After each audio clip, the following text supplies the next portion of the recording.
Hello, we just finished meeting for pronunciation practice on Tuesday, April 6th at noon, and we had some really good words. How many did we have? We had 59. So let's start with loan. This is O, the American O sound, and not just O, like loan, loan. And it would be the same sound in alone. 4 is lawn, ah. So the vowel is open, your mouth is open more, ah, and the lips are straight. Lawn. 3, loan. Round your lips. Loan. 4, lawn. And almost the same thing happens with number 5 and number 6. Number 5, you round your lips, and because you make them rounded for the oo, then you unround them for the L, it makes almost a W. Fool. Foo, you have to get very small. Fool. Fool. But 6, you don't round your lips because the vowel is as in took. And so keep your lips straight. Full. Full. 5, fool. 6, full. Improve. Improve. You end with a V. Improve. But number 8, improv. Improv. And number 9, it could be spelled either way, but it sounds the same. Bore. Bore. As in bored and boring. And number 10, you can pronounce it the or the. So I couldn't put a vowel here because it could be either one. You usually use the E before vowels, but this is here to remind you that even though it may look like a vowel, especially the U, it is a vowel, A-E-I-O-U, but when you pronounce the sound, you're making a Y. So your tongue is making a Y, U, and that's a consonant. So you would probably use the university. But either way, these are small articles and they don't stand out in speech. You're not going to emphasize them, so they go by very quickly.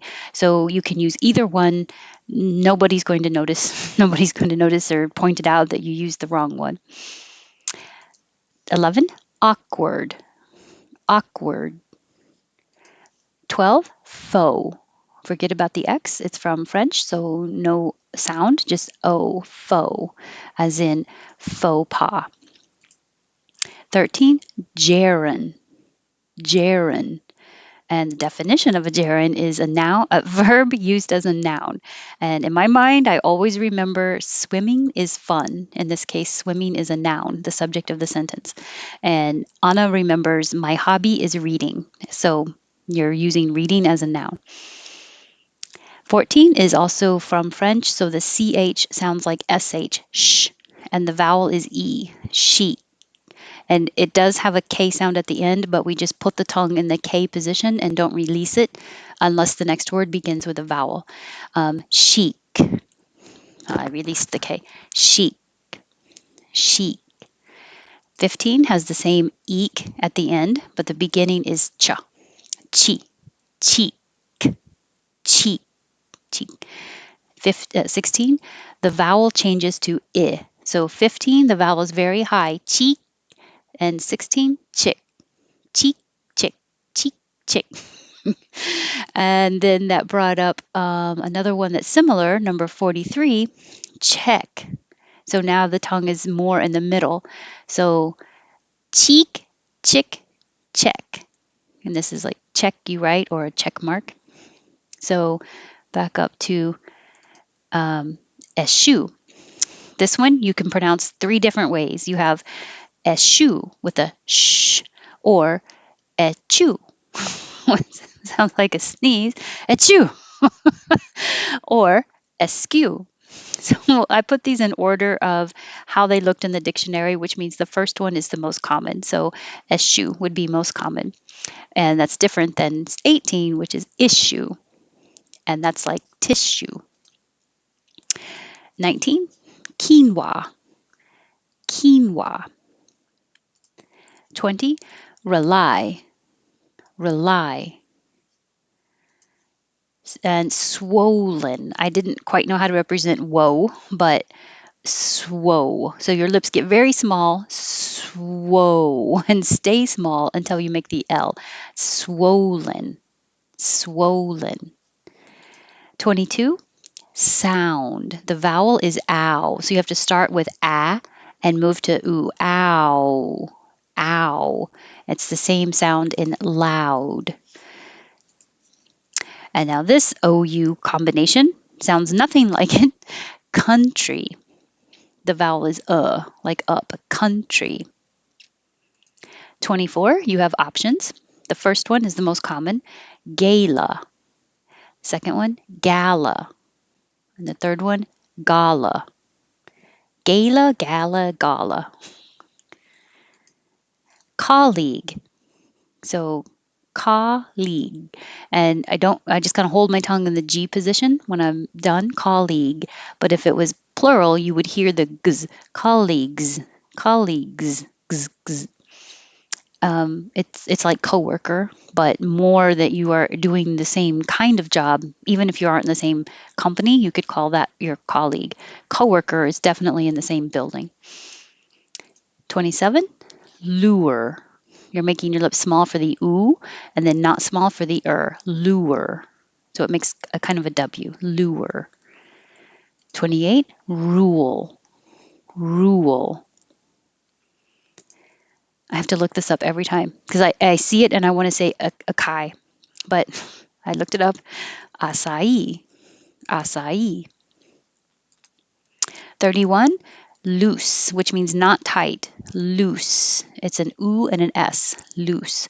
But 32, lose. It's a oo and a z. It means you misplaced something. You can't find it. Lose. Z. Nervousness. Nervousness. Knock. You don't hear the K unless it's connecting to a vowel. So knock on wood, you would hear the K. Knock on wood. But by itself, knock when you get here. Knock, knock. Same with strict. I'm not going to say strict, but if there was a word after it, I would say strict with something with a vowel. Strict on me. My parents were strict on me. That's kind of weird. Okay, I can't think of an example.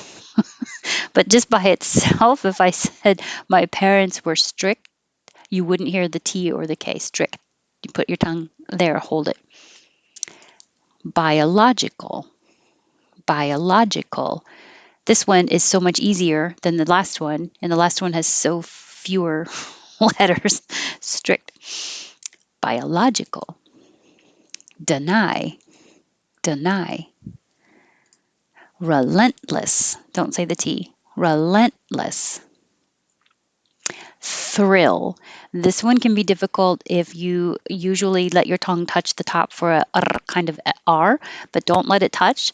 Pull it back in from the TH and pull it down and back so that it has room to curl back for the R. Thrill. So you're going to go back up for the L, so it's easy to keep your tongue too high, and that makes it touch the top. Thrill. So thrill, thrill, thrill. And it's used a lot as an adjective, thrilling. Lawn, the vowel is ah, as in hot. Lawnmower, as in hot. Obligate, is the stressed vowel. So obligate. And if that was past tense or, okay, obligated. The T changes to a D. Obligated. There's check again. And 44 and 45 are both variations of how to say the plural of dwarf. So if it's singular, it's an F, dwarf. And so you can put an S on it and make it plural dwarfs. Or it can be spelled with a V, dwarves, in which case you make a V and a Z. So 44, dwarfs. 45, dwarves, as in Snow White and the Seven Dwarves, or dwarfs, either way. 46, espresso, espresso.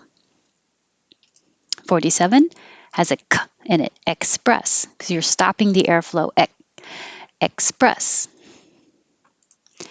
Americans pronounce this as pizza, and it always makes me think of pizza, nice guy. Pizza, nice guy.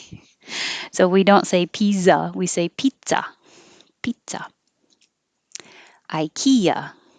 IKEA. Skype.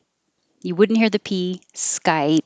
You just close your lips unless the vowel was after it. So Skype is would sound like sky piss.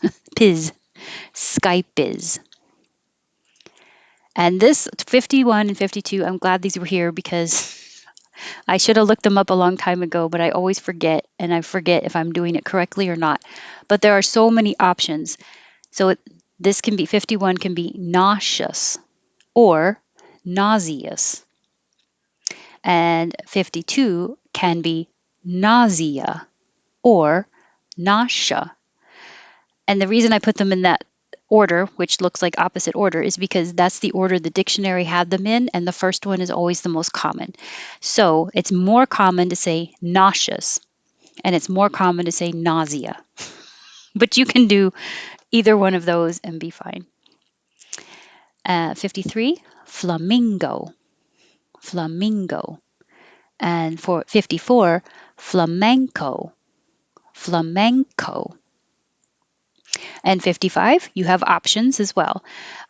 More correctly for Greek way would be gyro, gyro. But most Americans look at this word and think gyro or gyro. It could be, but that does have a different meaning altogether. But I'm sure plenty of Americans say gyro for this as well. I didn't know another pronunciation is gyro, gyro. So you have lots of options. Um, and dying. So instead of dying, you make die, hold your tongue up in the E position, and then make E again. Dying, dying, not dying, dying. And dine in is this to go or dine in? Dine in. 58, the noun, take a deep breath, has a voiceless th at the end, and the vowel is e, as in head, breath. And 59, breathe is the verb, and it has the vowel e as in he. Breathe in, breathe out, and it has the voiced th, breathe. Okay. Thank you for coming, and I hope to see you again, maybe tomorrow night, Wednesday, or next Tuesday, next Monday. Have a good day.